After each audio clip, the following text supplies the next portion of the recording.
Buenas tardes, bienvenidos y bienvenidas a este espacio de la Alianza para la Educación en Derechos Humanos.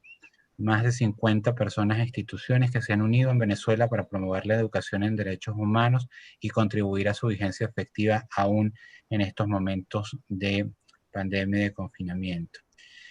Esta tarde nos acompaña Gabriel Ortiz. El doctor Gabriel Ortiz es abogado, especialista en el Sistema Interamericano de Derechos Humanos, ha sido visitante profesional en la Corte Interamericana de Derechos Humanos y actualmente se desempeña como abogado coordinador del área de litigio internacional en la oficina del Comisionado de Derechos Humanos de la Presidencia de la Asamblea Nacional. Gabriel, además, ha sido un estudiante brillante y dedicado a los temas del Sistema Interamericano de Derechos Humanos, ha participado en competencias internacionales, dejando muy bien ubicada tanto a la Universidad Católica Andrés Bello como a Venezuela en estas distintas competencias universitarias.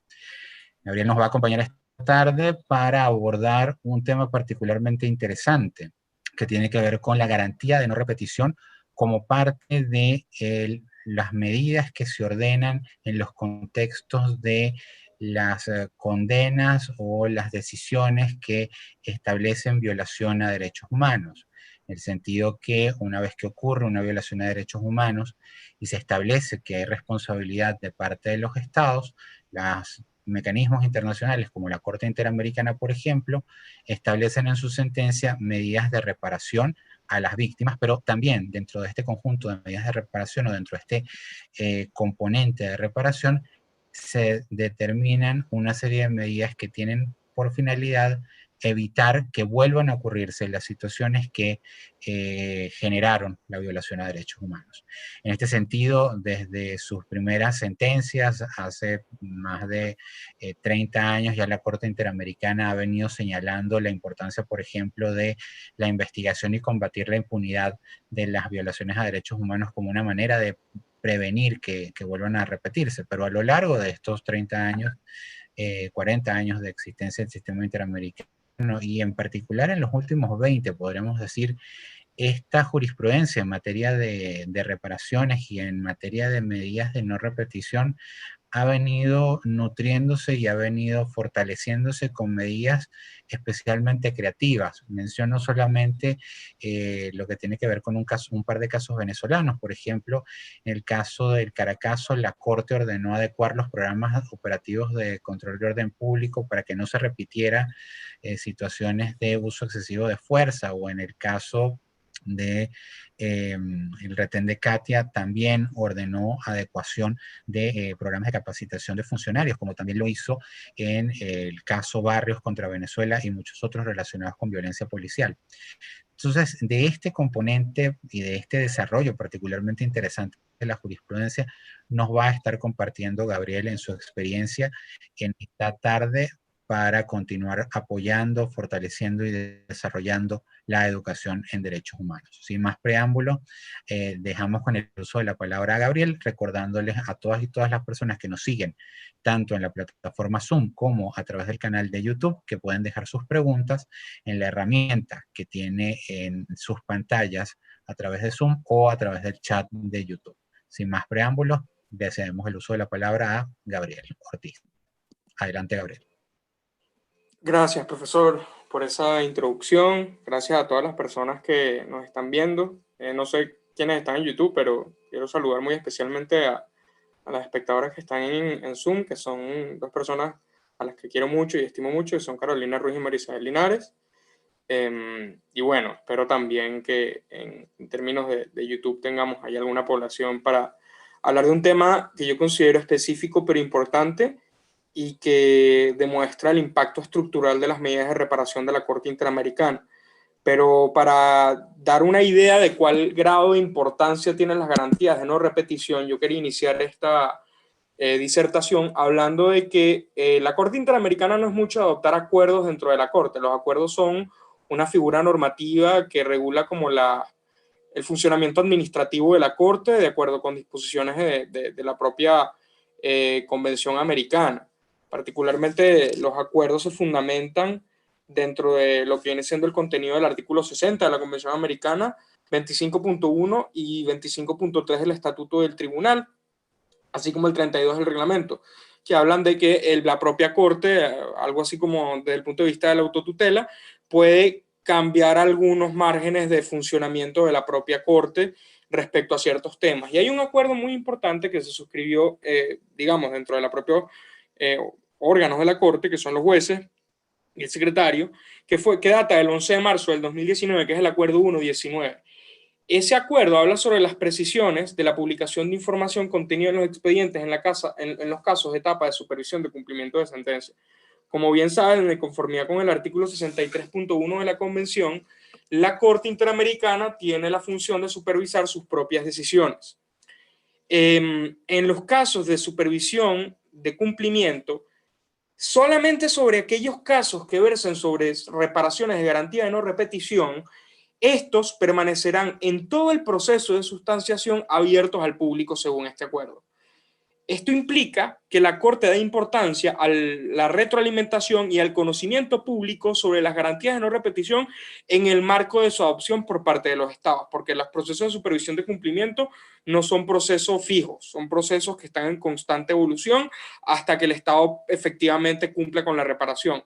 Esto es muy importante porque fíjense ustedes que hay múltiples reparaciones, de eso voy a ahondar brevemente a lo largo de la exposición, pero es particularmente solamente alrededor de aquellas que versan sobre las garantías de no repetición que la Corte ha puesto el acento en la publicidad de las mismas, incluso cuando el Estado todavía no ha cumplido las mismas, algo que hasta el momento era inédito hasta el año 2019. Eso habla de la importancia que tienen para la sociedad, y eso es porque las garantías de no repetición, a diferencia de todos los tipos de reparación que existen,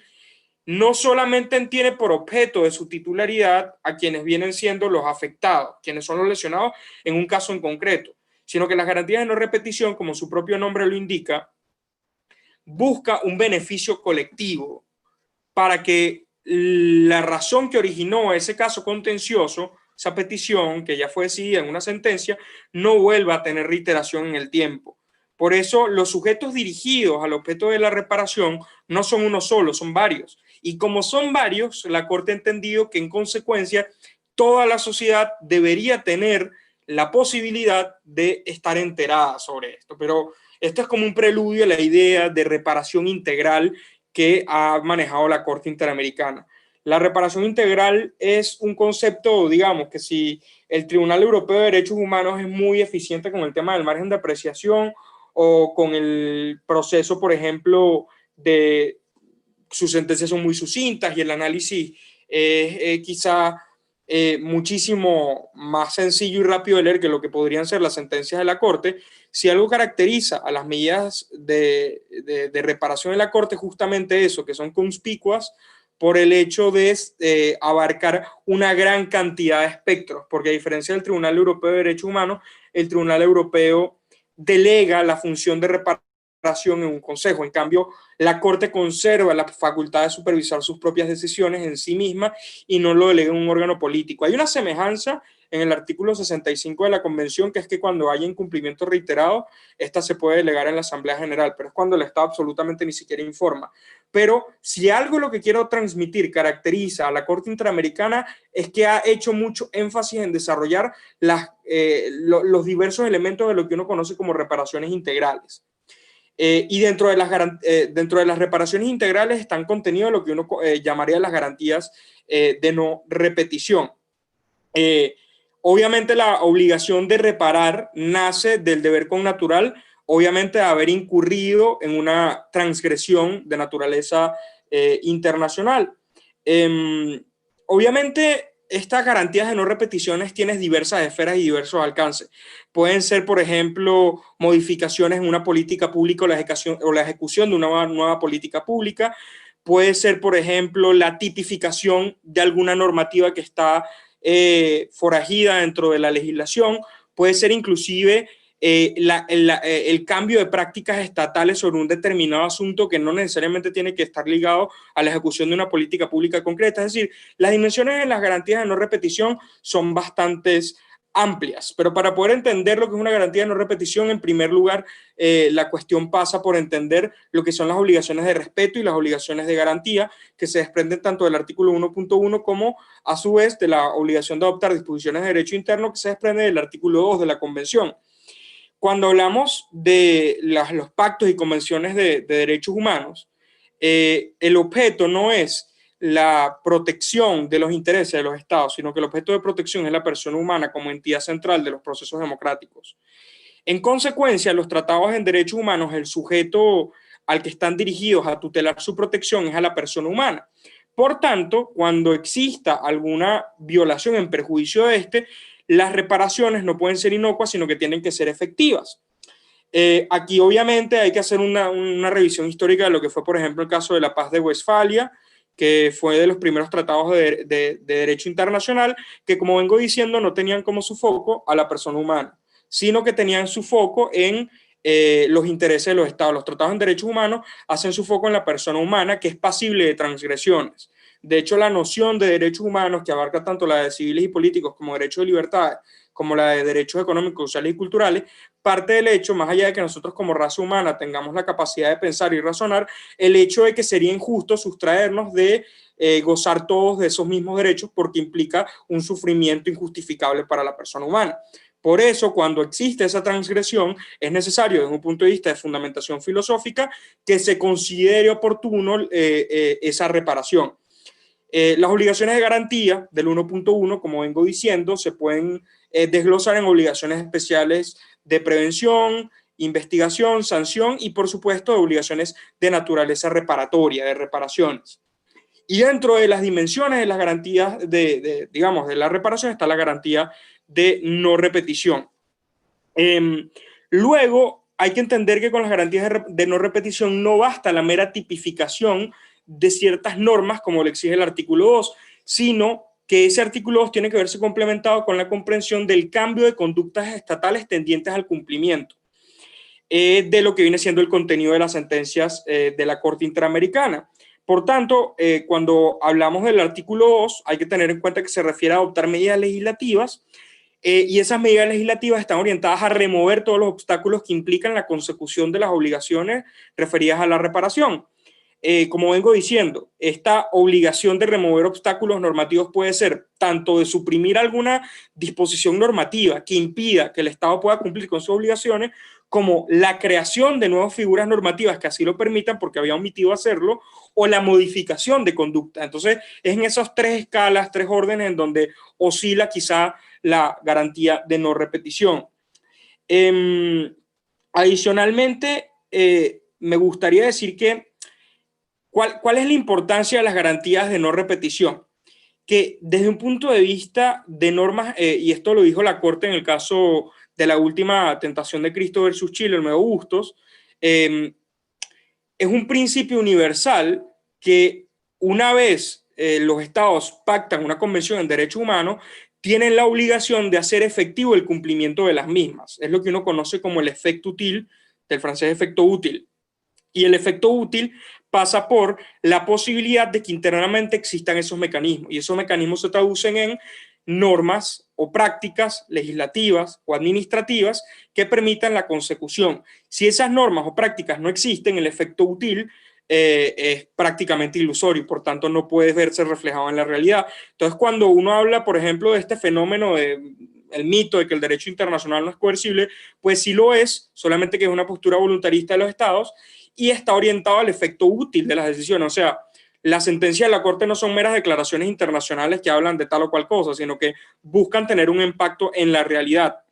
Entonces, cuando hablamos de esto, hablamos obviamente del efecto útil. Ahora, vamos a hablar un poco del concepto de la reparación. La reparación en el derecho internacional nace de un caso muy famoso de la Corte Permanente de Justicia Internacional, inclusive antes de las Naciones Unidas en el 45, que data del año 1927, que es el caso de la fábrica de Chorzów, que ese es un caso, una disputa que hubo entre Alemania y Polonia luego de la Primera Guerra Mundial, en donde Polonia pasó por un proceso de independizarse, hubo un plebiscito, la gente de Polonia se independiza, pero Polonia asumió una actitud, digamos, contumaz respecto a la separación, y como hubo esta separación, algunas fábricas alemanas permanecieron en el lado polaco. Y digamos, en una suerte de vendetta, Polonia comenzó a expropiar la mayoría de las fábricas, incluidas las de la ciudad de Chorzów. Por eso el caso se llama las fábricas de Chorzów. ¿Qué sucede? Alemania efectivamente logró probar en el caso que se trataba de una política que no estaba basada en criterios objetivos de derecho, y no cumplió con el objetivo, obviamente, de reparar ese contenido. Entonces aquí, en el caso de la fábrica de Chorzów, es donde van a hacer eso que en la legislación civil venezolana está en el 1185, que es un principio de derecho civil, que es que el hecho de haber generado un daño conlleva inherentemente la obligación de repararlo. Es decir, cada vez que se incurre en un daño,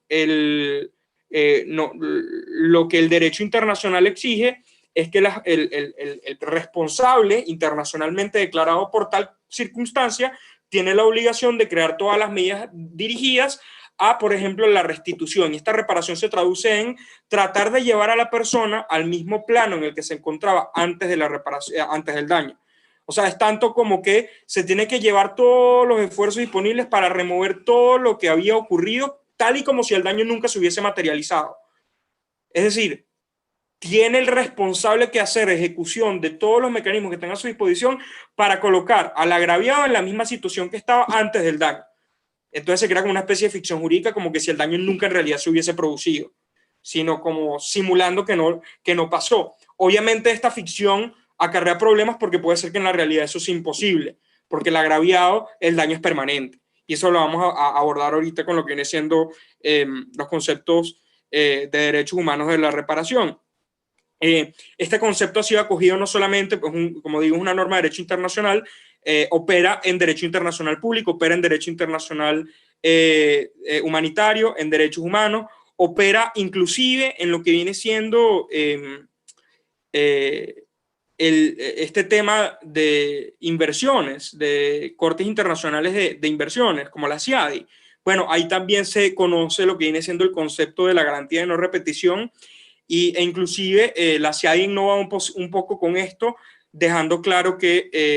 hay un deber de mitigar el daño respecto de la víctima, pero no voy a ahondar en esto. Entonces, fíjense ustedes que es muy extenso la cantidad de elementos que han acogido esto.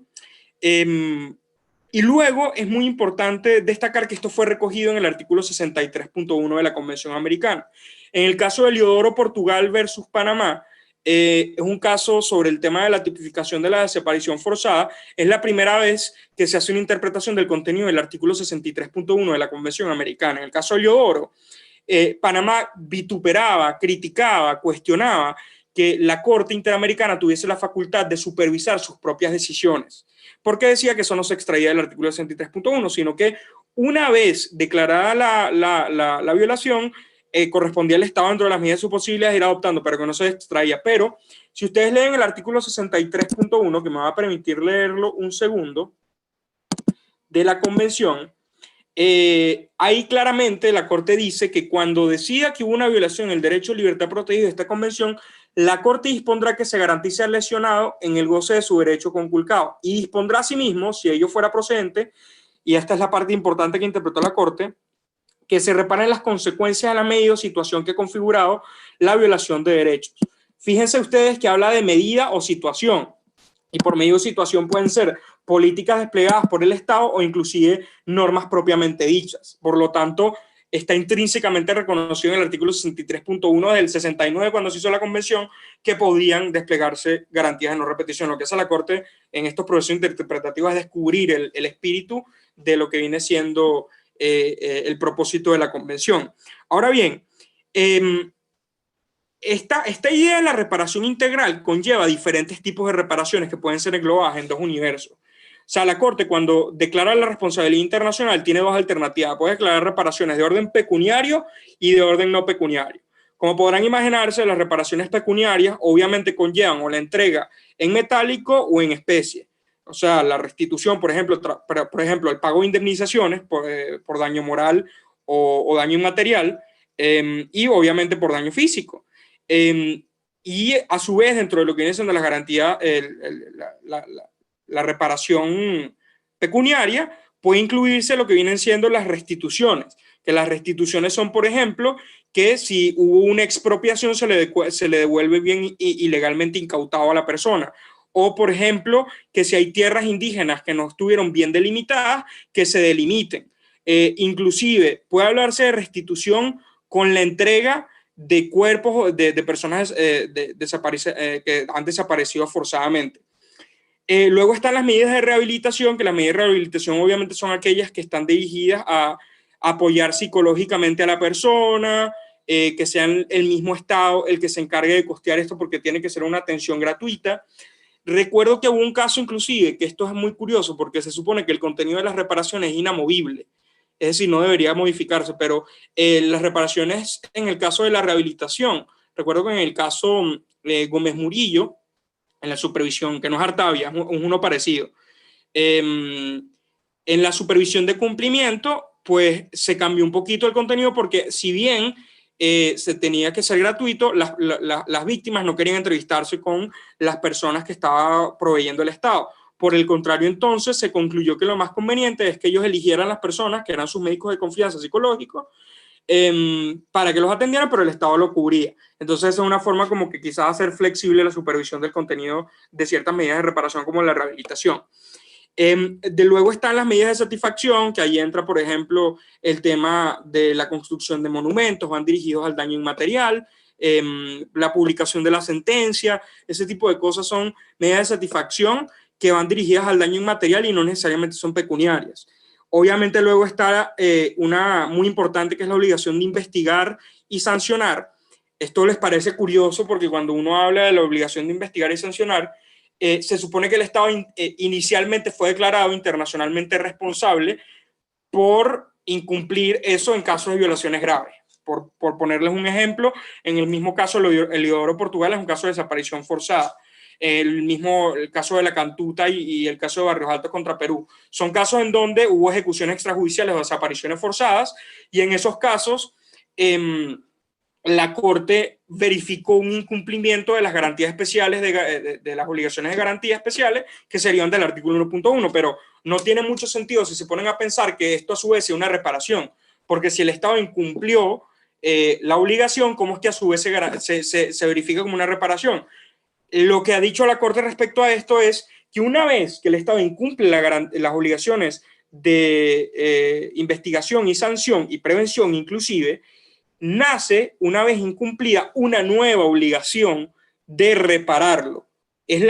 que prácticamente es el mismo contenido, pero en este caso es la obligación convencional y luego aquí es la obligación convencional de reparación. Son dos obligaciones diferentes. Aquí se crea una nueva de repararlo. Es cierto que incumplió acá y se verificó el incumplimiento, pero a partir de un incumplimiento no se puede supervisar nada. Se tiene que supervisar a partir de una nueva obligación que tiene que ser cumplida. Entonces, por eso nace una nueva obligación en lo que viene siendo la supervisión de cumplimiento de la obligación de investigación y sanción. Y obviamente está también la que ya les hablaba, que es la indemnización y las garantías de no repetición. Las garantías de no repetición son aquellas medidas que es el objeto porque nos convoca a esta sesión, que están destinadas a que no se reitere en el tiempo la situación. Y como decía, estas no tienen por objeto nada más a las personas titulares de la lesión contenida en el caso, sino que las garantías de no repetición van en un sentido de beneficiar a la colectividad. O sea, no van solamente en el sentido de se cumple con la ejecución de un determinado acto y ya, o sea, son medidas muy complejas que merecen atención porque una vez ocurridas las violaciones de derechos humanos, tienen un alcance de repercusión, podemos decir, pública, y tienden a solucionar problemas de naturaleza eminentemente estructural. Y, por ejemplo, algunos casos de garantías de no repetición que les puedo citar son las capacitaciones de funcionarios públicos, que las capacitaciones de funcionarios públicos no solamente son el hecho de capacitar a funcionarios que incurren en violaciones graves, sino también en los casos de médicos. Por ejemplo, hay un caso, el caso IBE versus Bolivia. Es un caso en donde había una práctica generalizada en Bolivia que por las altas tasas de natalidad que había, se ligaban las trompas de falopio de las mujeres a propósito. Era una práctica médica. y se hizo capacitaciones médicas. Entonces, la capacitación de funcionarios públicos no solamente es para que no maten a las personas o no las desaparezcan, sino que abarque inclusive el tratamiento de niños psicológicamente. En el caso de, un caso muy famoso de Paraguay, que es el Instituto de Reeducación del Menor, cómo trataban a los niños que estaban allí. Y obviamente lo más famoso con las garantías de no repetición es la adopción de medidas de derecho interno. Y cuando hablo de medidas de reparación de derecho interno, la Corte ha hablado muchísimo de esto, y este es un artículo muy famoso del secretario de la Corte, Pablo Saavedra Alessandri, que recomiendo mucho, que habla del impacto estructural de las sentencias de la Corte Interamericana, particularmente de las garantías de no repetición. Y él habla ahí, por ejemplo, de que la Corte ha hablado de modificar legislación penal de la tipificación de conductas terroristas, la delimitación de tierras indígenas. ¿Qué otra cosa les puedo decir? El derecho a recurrir a un fallo de un juez o el procedimiento para acceder a información pública, como fue en el caso Claude Reyes. Modificaciones de los códigos penales, por ejemplo, el delito de difamación, como fue en el caso Kimmel. Modificaciones de la ley electoral. Regular procedimientos o requisitos para adquirir la nacionalidad, como son en todos los casos de República Dominicana y Haití, en donde son los supuestos de apatridia. Adecuar el ordenamiento jurídico para que las mujeres puedan ejercer sus derechos sexuales y reproductivos, como fue en el caso Artavia Murillo. Eliminar aquellas disposiciones, inclusive de naturaleza constitucional, que permitan la censura previa, como en este caso de la última tentación de Cristo. Entonces, bueno, fíjense ustedes que es una cantidad importante de lugares en donde uno puede encontrar fuentes de garantías de no repetición. Y precisamente respecto a las garantías de no repetición, quería citar algunos ejemplos que me parecen muy útiles para ver el impacto estructural de las garantías de no repetición, porque uno normalmente habla de la Corte Interamericana de Derechos Humanos, pero se queda nada más con la versión de la historia en donde lo que vienen siendo las sentencias en su mayoría son incumplidas y que efectivamente anualmente son más los casos que entran en la fase de supervisión de cumplimiento que aquellos que son archivados por cumplimiento completo. O sea, son muy poquitos los casos. Recién ahorita hubo un cumplimiento total de la Corte. No recuerdo ahorita el caso, pero creo que anteayer la Corte dijo que hubo un nuevo caso que se cumplió completamente. Y bueno, yo por ejemplo quería hablar del caso de la última tentación de Cristo versus Chile. Este es un caso en donde había una película, que es el caso Olmedo Bustos y otros versus Chile. Esta es una película que hablaba un poquito de temas evangélicos y cristianos, y donde se buscaba mostrar una cara que no era exactamente la misma versión de la historia que narraba la Iglesia Católica sobre Jesucristo.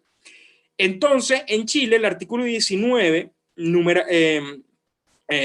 artículo 19, numeral 12,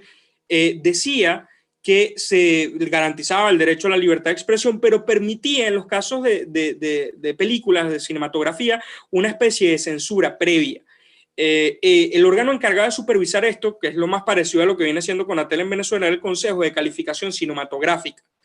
Era un consejo que se encargaba y tenía facultades administrativas que eran tanto declarativas como ejecutivas. Esto es un problema administrativo importante porque, y esto fue muy importante en el caso de Olmedo Bustos, porque ellos hablan no solo de un modelo de modificación constitucional, porque lo que ellos terminan haciendo no es solamente decir que Chile incumple esto, porque al final lo que ocurre es que el Consejo de Cinematografía remueve la película, lo censura. Esto fue apelado en las Cortes de Apelaciones de Santiago, y en las Cortes de Apelaciones de Santiago dijeron, no, mira, tiene razón, porque existen una serie de conjuntos de valores fundamentales cristianos dentro de lo que viene siendo el andamiaje institucional chileno, que de deformarse y faltar a la verdad dentro de lo que viene siendo fidedignamente el contenido histórico, deforman y colocan en riesgo lo que viene siendo la tradición cristiana chilena.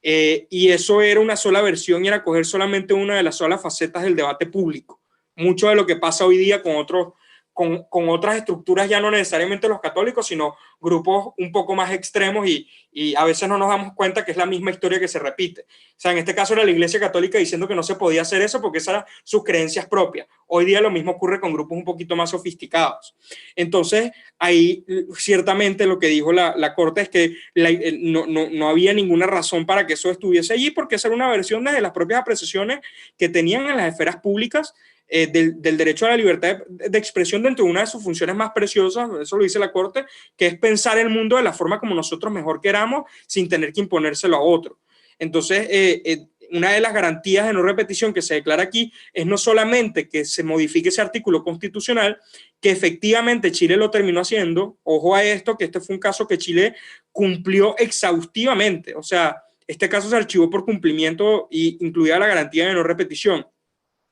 sino que el Congreso de Chile hizo esa reforma constitucional y además lo reguló a través de una ley. Todo el tema de cómo no se puede limitar lo que viene siendo la función cinematográfica, y se volvió a transmitir un poco tarde, pero se hizo a partir del año 2003 la película de la última tentación de Cristo. Entonces me parece un caso interesante, ¿no? Luego, otro caso que pudiéramos citar es el caso que les había nombrado previamente, que es el caso Cloud Reyes versus Chile. Este es un caso en donde también Chile había un proyecto de deforestación importante, pero era una inversión extranjera, y esto lo regula un comité que se llamaba el Comité de Inversión Extranjera Chileno. Entonces,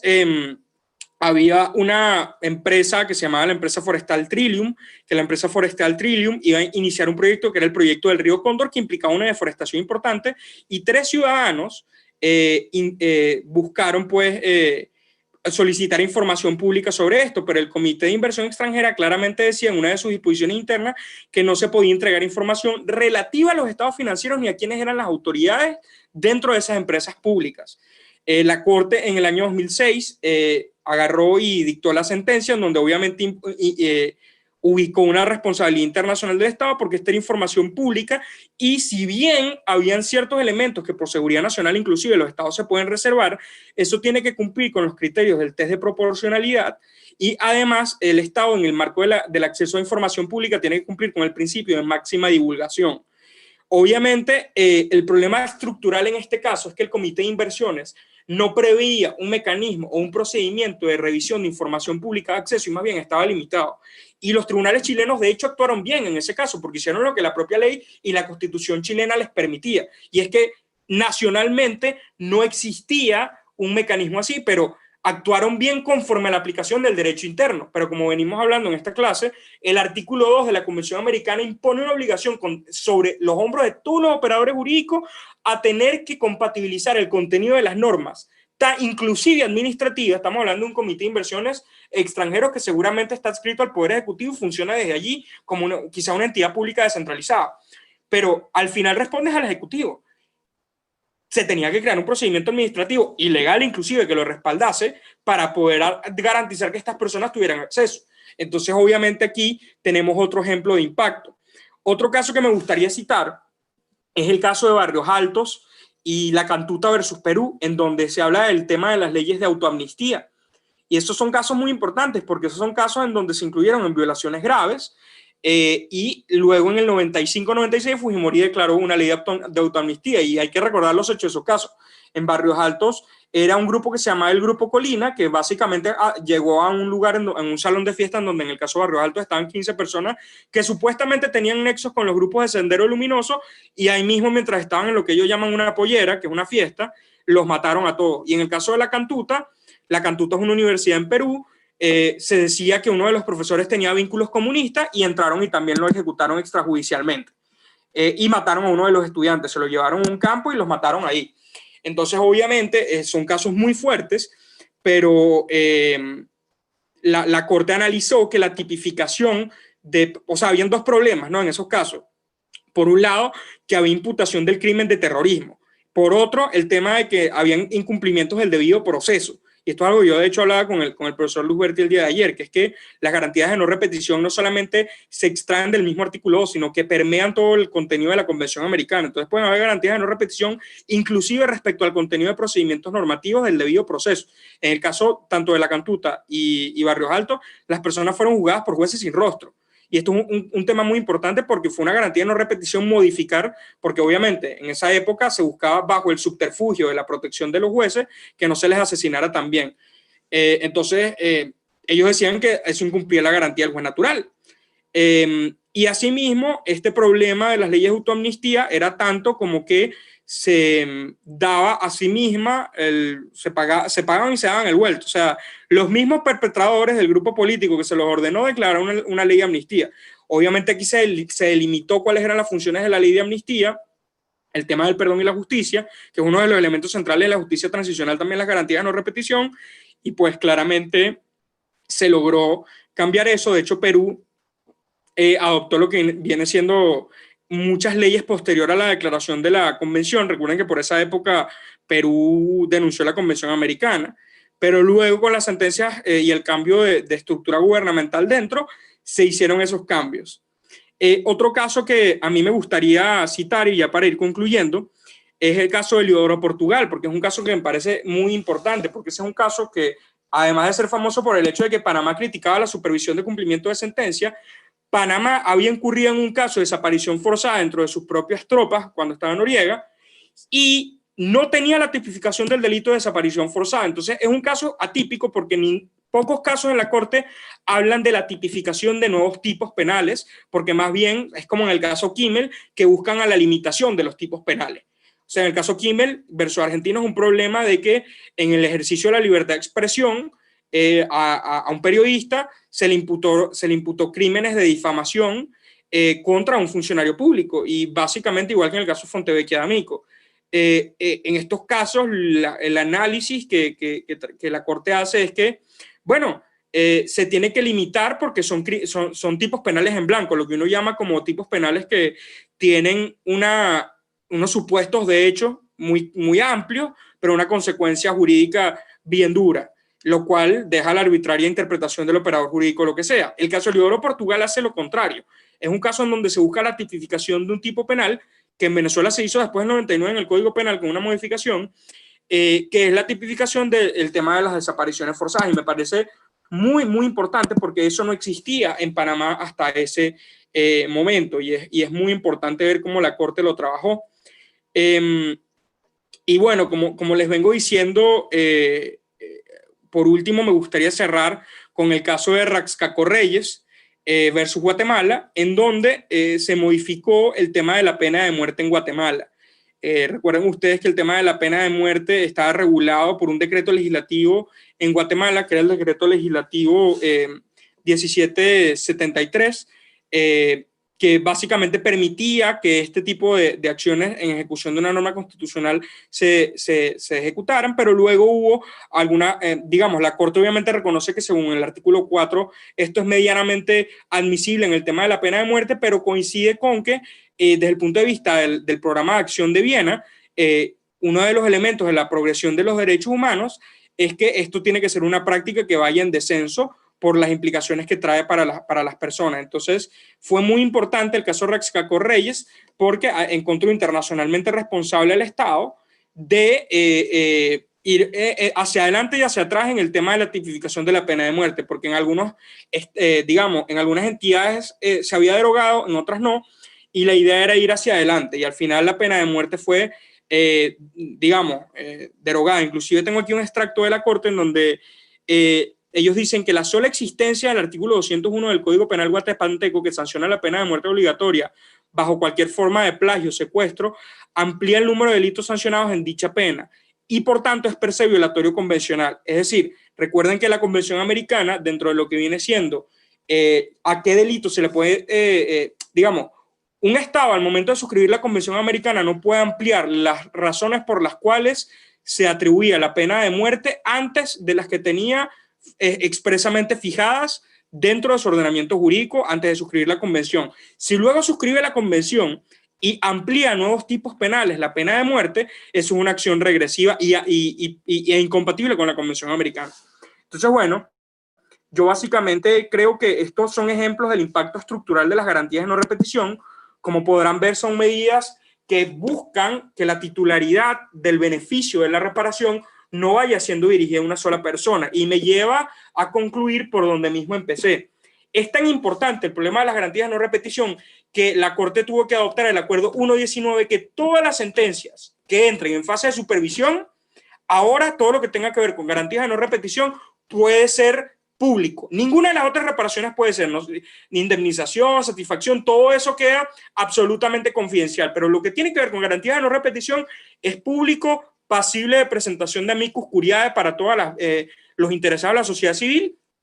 y me parece que habla mucho de lo que la Corte está haciendo con este tipo de modificaciones, que es una figura inédita en el derecho internacional, es algo que incluso promueve la Corte de forma, yo creo que fascinante, y demuestra cómo es que la Corte sí tiene un impacto en la realidad.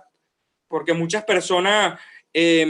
básicamente lamentan o se resignan a que el derecho internacional no puede funcionar, y para mí este es justamente el punto o el foco que demuestra que es lo contrario, que sí puede funcionar, siempre y cuando los tribunales actúen de forma comedida, acogiéndose a lo que estrictamente las convenciones hacen y no saliéndose de lo que éstas les imponen, y así, y solamente así, podremos tener la confianza de la legitimidad de los tribunales, porque para mí la Corte Interamericana es una de las pocas instituciones del sistema regional que ha generado ese tipo de impactos estructurales de forma real, y no competiciones políticas ni otras cosas, sino que son verdaderas formas de modificación de la realidad. Entonces, bueno, yo creo que yo concluiría con eso y haciendo como un llamado a eso, a circunscribirnos a lo que estrictamente dicen los pactos y convenciones, porque eso nos garantiza legitimidad y en consecuencia permite ese impacto estructural. Entonces no sé si ya con eso pudiéramos pasar a lo que son las preguntas. Gracias, Gabriel. Sí, efectivamente nos quedan algunos minutos de esta conversación para aprovechar y mirar algunas preguntas que nos han llegado. Tú señalabas lo que tiene que ver con que, por ejemplo, en la fase de reparaciones, pero en particular lo relacionado con medidas de no repetición, asume una dimensión o un matiz público, es decir, esa dimensión donde la Corte ha interpretado que toda la sociedad está interesada, habilitando incluso la posibilidad de presentación de amicus. Solamente para hacer un comentario, un momento de publicidad, el CDH, por ejemplo, en lo que tiene que ver con el caso de Fujimori y los casos relacionados con graves violaciones a derechos humanos en el periodo del Fujimorismo, la Cantuta y Barrios Altos, que tú citaste, presentó escrito de amicus en el proceso en que se discutía la posibilidad de que Fujimori fuese beneficiario de un indulto durante el año pasado o antepasado. Entonces es importante también para la sociedad civil participar y visibilizar en estos procesos. Ahora, respecto a lo que tú mencionabas en cuanto a las diferencias del sistema europeo con el sistema interamericano, donde el sistema europeo, como sabemos, utiliza el concepto de margen de apreciación, permitiéndole a los estados tener mayores libertades a la hora de implementar medidas, y tú particularmente señalabas que se delegaba la facultad del cumplimiento y la reparación y velar por la reparación al Consejo de Europa, mientras que en el sistema interamericano la Corte Interamericana sigue conservando su competencia. En este caso, Gabriel, desde el punto de vista de la evolución de esto, si pudieses precisar un poco más el momento en que se da y con qué casos se dan estos cambios. Tú mencionabas el caso contra Panamá, el caso de Leodoro Portugal, pero un poco esta mutación de la jurisprudencia de la Corte en ir avanzando de la célebre sentencia de reparaciones que se limitaba a condenar en el pago de sumas de dinero para indemnizar a las víctimas, a estos otros procesos. Sí, esa evolución ha sido muy interesantísima, profesor. Si puedo citar alguna, creo que el mismo caso Artavia Murillo, creo que es importantísimo, porque en ese caso se ordena la modificación de un conjunto de disposiciones internas de una sentencia, digamos, una sentencia de la Sala Constitucional de Costa Rica sobre la permisibilidad que tenía esta de impedir lo que viene siendo parecido al caso de la última tentación de Cristo, por valores religiosos, el método de reproducción alternativo de fecundación in vitro. Eso no se permitía en Costa Rica y gracias a esto se modificó la práctica y en consecuencia se miró un poco a la idea de, bueno, permitirlo someramente, paulatinamente, pero Costa Rica hasta el año pasado y este año todavía no había cumplido con esa parte de la reparación, y la Corte, en una resolución de supervisión, ordenó básicamente que el Ejecutivo adoptara la medida. O sea, y suena algo radical y muy criticado. De hecho, ahí recomiendo, por ejemplo, ver el voto salvado del juez Grossi, pero ellos lo invocan como una garantía de no repetición. Entonces, la garantía de no repetición ha sido amplísima y ya van casi hacia las modificaciones de sentencias, por ejemplo, en el caso de trabajadores cesados de la Superintendencia de Administración Tributaria de Perú, ANSEJUPSUNAT, un caso muy reciente, también abarca todo el problema de modificaciones de la seguridad social, porque se había descompensado el quantum que recibían un conjunto de pensionados, y ahí la Corte inclusive hace un análisis de cómo las sentencias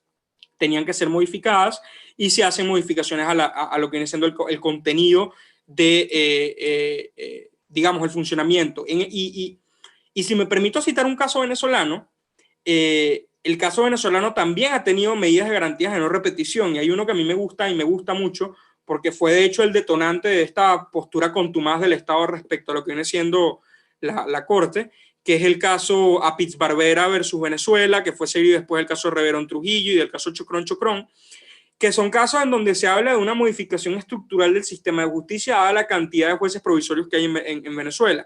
Entonces, eso fue una modificación importantísima de cómo debería funcionar el sistema de justicia para garantizar los principios del debido proceso, inclusive para los propios magistrados, recordando que el caso Apitz Barbera era un proceso disciplinario contra unos magistrados,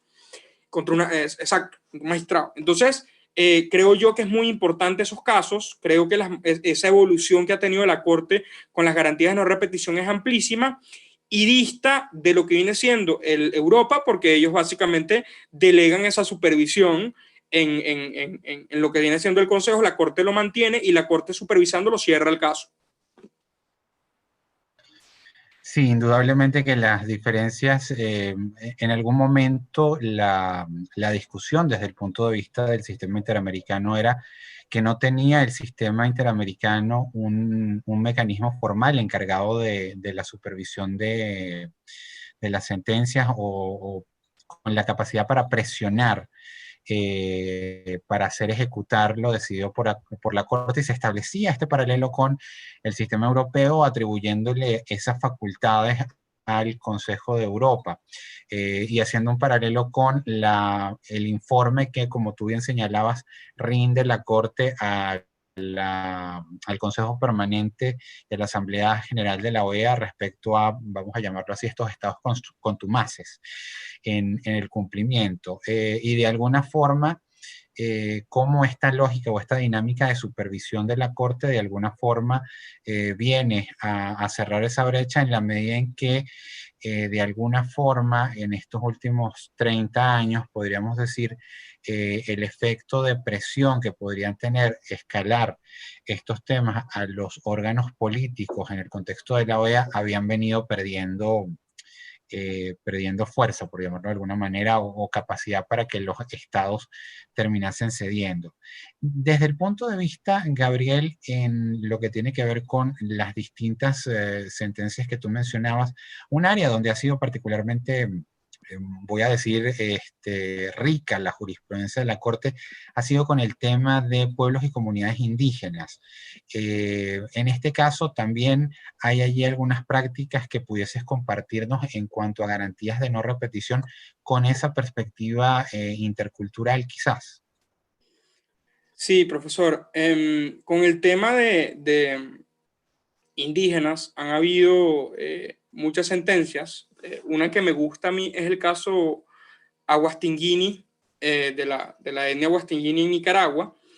que bueno, es el caso de la comunidad indígena Mayagna, y bueno,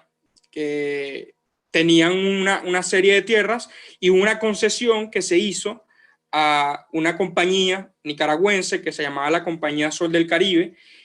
para realizar algunos trabajos de construcción de carreteras cercanos a las tierras que estaban protegidas. Y no solamente eso, sino que abarcaban explotación de madera, y esto se hizo sin el debido consentimiento de lo que vienen siendo los grupos indígenas que allá habitaban, que como he referido son lo que se conoció como los Aguastinguini y los Mayacna o Sumo. Este fue un caso que litigó Segil, si mal no me acuerdo. Y esto era muy importante porque no existía un procedimiento o un mecanismo efectivo para efectivamente delimitar o demarcar la titularidad de la tierra indígena. Y de hecho, para la fecha de los hechos, que era más o menos como 1990, ellos todavía no habían hecho esa demarcación. Fue para 2001 que la Corte terminó emitiendo el fallo y reconoció que en efecto Nicaragua no contaba, estaba desprovisto de un mecanismo de procedimiento específico para la titulación de la tierra comunal indígena. Obviamente indicó que esa falta de limitación, de marcación o titulación de ese territorio era una violación del derecho a la propiedad comunal, en cuanto obviamente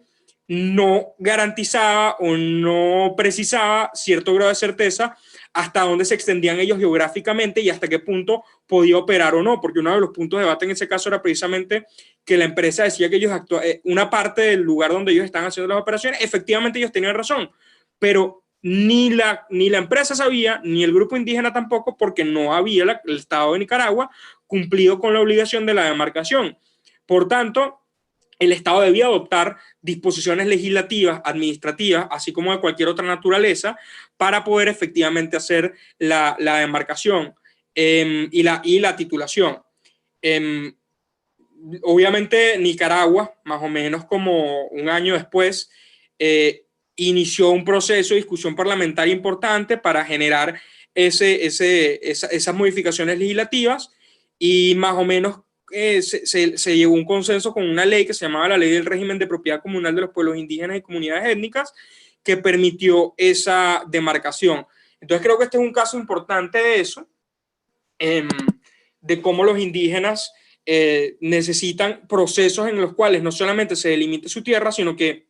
actualmente hay otros casos en donde la discusión está en el consentimiento previo. Y recientemente también me permito citar lo que viene siendo el Acuerdo de Escazú, que se firmó en el año 2018, auspiciado por la CEPAL, que tiene que ver con la protección de los derechos medioambientales, en donde se concibe una garantías de no repetición para lo que viene siendo el proceso de consulta indígena cuando se vayan a hacer megaproyectos ambientales. Me parece que eso es muy importante. Pues quizás para concluir ya, porque sé que estamos sobre la hora, hay con este tema de las garantías de no repetición muchísima relación con el tema del control de convencionalidad, porque tiene que ver con cómo ellos adaptan esas disposiciones. Y hay un caso que es el caso, no me acuerdo cómo es que, Aguado Alfaro o Alfaro Guado, que usted me corrige ahí, profe, porque no me acuerdo bien, pero hay un abogado de la Corte, Pablo González Domínguez, que hizo un escrito en donde él les propone una figura que es la cláusula Aguado Alfaro, que habla de que en la medida del cumplimiento de las garantías de no repetición, no existe un solo modelo de adopción de las garantías de no repetición. O sea, el cumplimiento de eso se hace conforme a los órganos internos en el marco de sus propias competencias. Por ejemplo, sería impropio que la Corte Interamericana obligue a un órgano administrativo a hacer una modificación legislativa, aun cuando eso podría llegar a ser un cumplimiento de la garantía de no repetición. Entonces eso me parece importante porque hay muchas personas que han propuesto argumentos de ese tipo en el caso indígena. Y bueno, eso para concluir. Sí, efectivamente, Gabriel, el caso Alfaro, el caso de trabajadores cesados en el Congreso del Perú, además un caso muy interesante porque implica a la Corte entrando a mirar los temas de derechos económicos, sociales y culturales desde la perspectiva de la Convención Americana. Entonces, muy interesante por varias razones. Y como tú señalas, lo que tiene que ver con el debate sobre el control de la convencionalidad. Efectivamente, uno puede asumir que un dictamen, una orden de la Corte a un determinado Estado para modificar una legislación, por ejemplo, es una orden al Estado, pero hay órganos y mecanismos constitucionales internos que son los que en definitiva tienen la competencia otorgadas por las constituciones para poder realizar esto. Y esto es un poco lo que la misma Corte ya ha dicho en el caso de la opinión consultiva sobre el artículo 30 de la expresión leyes. Mal podría la Corte desconocer su propia jurisprudencia autorizando o facultando a otros órganos no constitucionales para hacer el cumplimiento de sus mandatos o realizar los mandatos de no repetición. Es decir, la Corte no deja de ser, citando a la opinión de la expresión leyes. De la expresión leyes, pero en particular para citar a uno de los expresidentes de la Corte, que en este momento se me fue el nombre. La Corte Interamericana de Derechos Humanos es una Corte de Derechos Humanos, pero también es una Corte de Derecho, es decir, no puede simple y llanamente eludir o evadir sus responsabilidades frente al resguardo del sistema jurídico.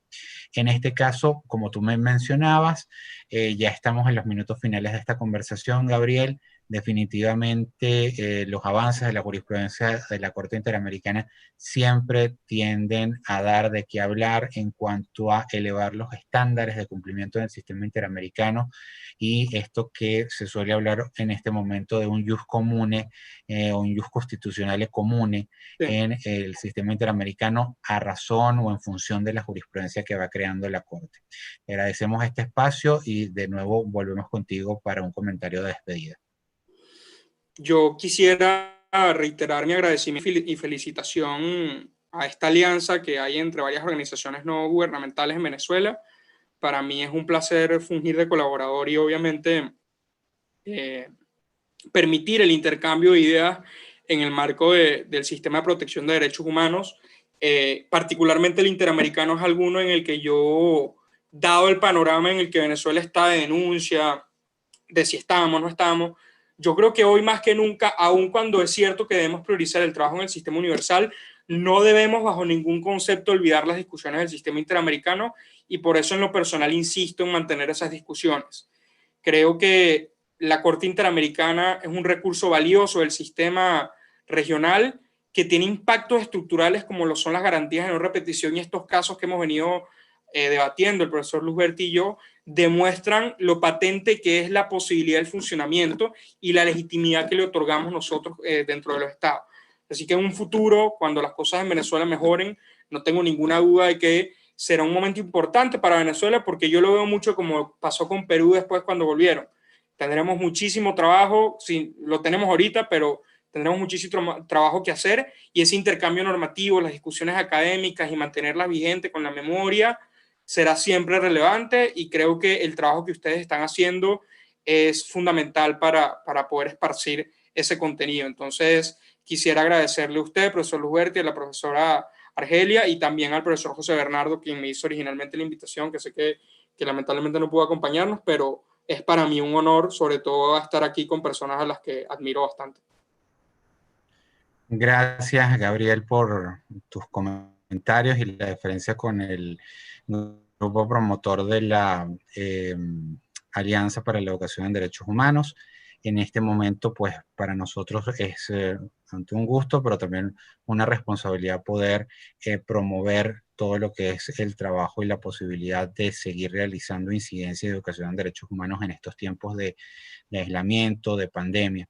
Y pues agradecerte nuevamente a ti el tiempo dedicado para preparar esta exposición. Agradecerle igualmente a todas las personas que nos acompañaron en esta oportunidad y recordarles que esta presentación va a estar disponible en el canal YouTube del Centro de Derechos Humanos de la Universidad Católica Andrés Bello, que por favor puedan entrar al canal del centro y suscribirse para estar informados de próximas iniciativas, e igualmente seguirnos a través de nuestras redes sociales,